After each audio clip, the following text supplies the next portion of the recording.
It's fair to say that of the 22 players who will stand in the tunnel, stripped and ready for the flashbulbs, noise and color that goes with the razzmatazz of clubs football's most prestigious competition, that only one of them will have once taken on a seasonal job in a high street chain for a bit of extra money. 6 years ago, Andy Robertson took on a Christmas job in Marks & Spencer to help line his pockets. Finding a place to put his spare change these days would necessitate a trip to his accountant. Not that his elevation to a seat at football's grandest table appears to have been about the trappings that go with a job. Robertson's hunger and commitment have been well noted, as has his success in keeping his feet firmly on the ground. Both will augur well in the months to come, according to Paul Lambert, should he be successful in leading Liverpool's charge towards the greatest prize in the game. "It will change his life if he wins it, there's no doubt about that," said Lambert, the last Scot to have won the Champions League.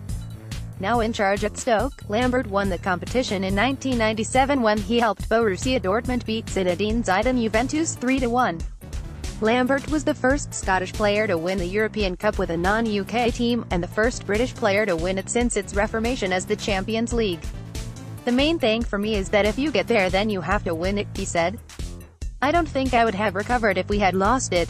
I think you know that you might only get one shot at it and you don't want to come away wondering what if. You want to go and give it your best, your absolute all. But crucially, is the aftermath. You have to stay humble. You have to be willing to keep working, to keep pushing, keep learning. That is what the best players do, they are relentless. You don't realize what a huge thing it is to do. Winning the Champions League is beyond special. It is such a huge achievement, and it is only when you do that you can appreciate that. People remember it forever.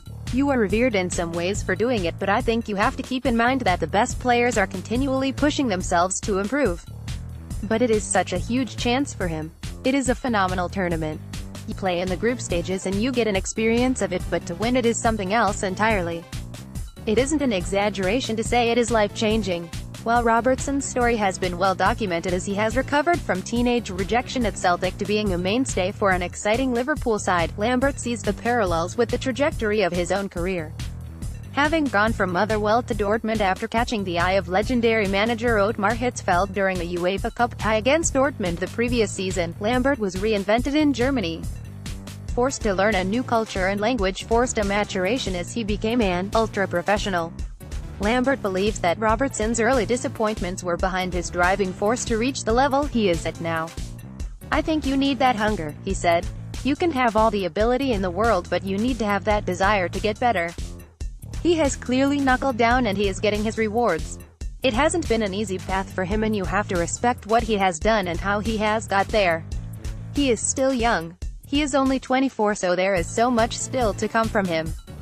It's fabulous for him, and it is great for Scotland too. When you think of the Scottish players to have won the tournament, it is breathtaking to see yourself in that company.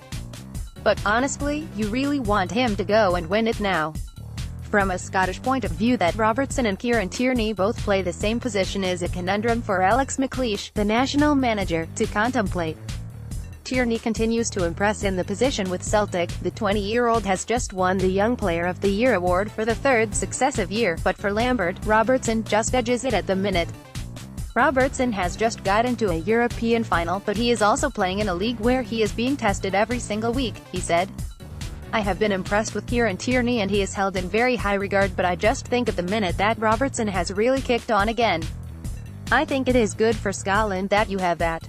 Having a guy who potentially has the experience of winning the Champions League in your squad can only be a good thing, while Tierney is still exceptionally young. The first-team experience that he has got will stand him in good stead, and it is up to him now just how far he wants to go." You look at the national side and you think that it has been a long time since we had players with that kind of experience. Hopefully, it is something that can help us as we look to finally get back to qualifying for major tournaments. It isn't as if we can ever worry about having too many quality players, so when you have them you just have to use them the best way that you